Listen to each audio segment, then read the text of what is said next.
तो अमेरिका और ईरान के बीच होने वाली दूसरे दौर की वार्ता को लेकर के जबरदस्त कंफ्यूजन है। ईरान का डेलीगेशन पाकिस्तान पहुंच चुका है और वहीं अमेरिकी डेलीगेशन अभी तक अमेरिका में ही है।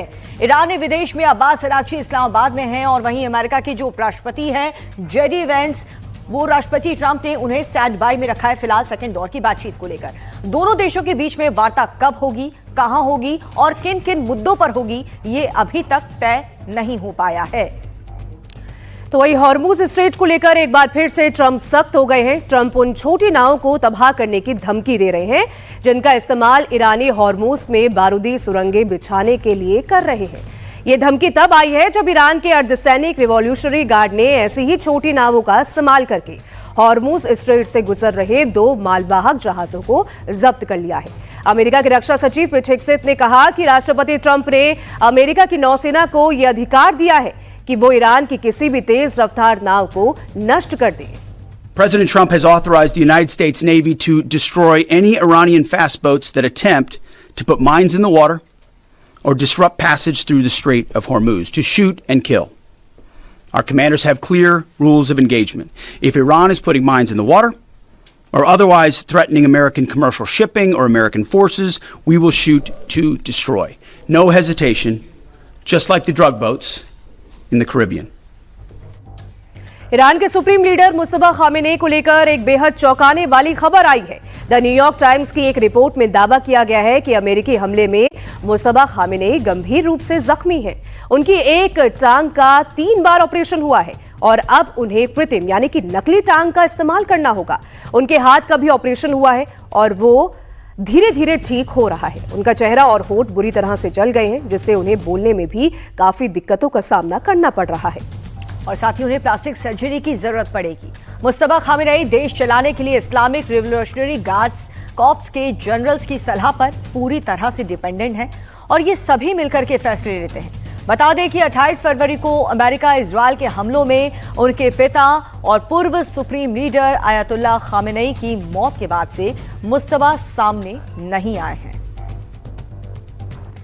और मिडिल ईस्ट में जारी तनाव के बीच इजराइल और लेबनान के बीच सीज फायर को 3 हफ्तों के लिए बढ़ा दिया गया है।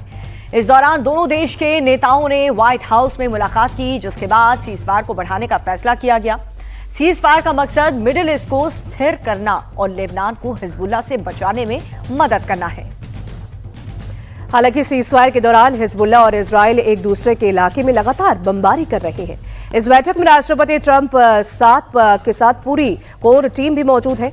उपराष्ट्रपति JD Vance, secretary of state Marco Rubio, Israel में अमेरिकी राजदूत माइक हग्बी और लेबनान में अमेरिकी राजदूत मिशेल ईसा ने इजराइल और लेबनान के उच्च स्तरीय प्रतिनिधियों के साथ चर्चा की।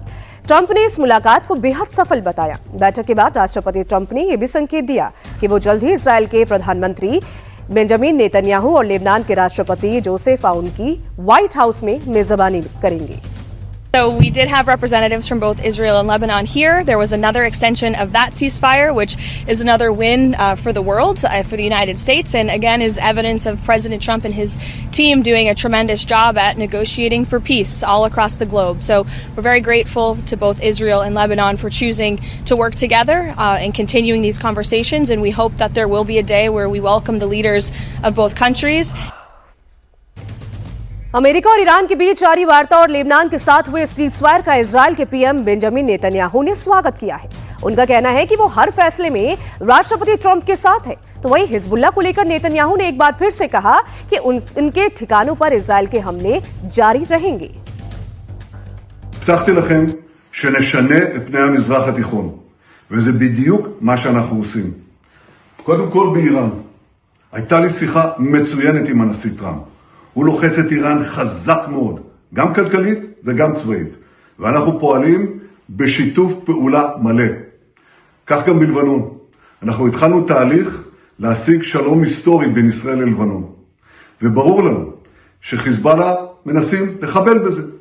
אנחנו שומרים על חופש פעולה מלא. נגד כל איום, גם איומים מתהווים. תקפנו אתמול, תקפנו היום. אנחנו נחושים להחזיר את הביטחון לתושבי הצפון. और इस बीच अमेरिका ईरान में जारी टेंशन के बीच अमेरिका ने एक और सख्त कदम उठाया है। अमेरिका ने चीन की एक बड़ी तेल रिफाइनरी और करीब 40 शिपिंग कंपनीज तथा टैंकर्स पर प्रतिबंध लगा दिया। आरोप यह भी है कि ईरान का तेल ले जा रहे थे और ये कदम ईरान की आय को मुख्य स्रोत तेल निर्यात को रोकने के लिए ट्रंप प्रशासन की नई कोशिश है। जिन कंपनीज पर अमेरिका ने बैन लगाया है उनमें चीन की हैंगली पेट्रोकेमिकल कंपनी भी शामिल है और ये चीन की सबसे बड़ी रिफाइनरीज में से एक है। इसकी रोजाना तेल प्रोसेसिंग क्षमता करीब 4 लाख बैरल है। अमेरिकी ट्रेजरी विभाग का आरोप यह है कि हैंगली ने 2023 से ईरानी कच्चा तेल खरीदा और इसे ईरानी सेना को सैकड़ों मिलियन डॉलर की कमाई हुई है। ट्रेजरी विभाग ने कहा है कि यह कार्रवाई ईरान के सैन्य को फंडिंग रोकने के लिए की गई है। ये प्रतिबंध प्रेसिडेंट ट्रंप और चीन के राष्ट्रपति शी जिनपिंग की चीन में होने वाली मुलाकात से कुछ हफ्ते पहले हुई और अमेरिका के इस कदम से एक बार फिर से अमेरिका और चीन के रिश्तों में कड़वाहट आ गई है।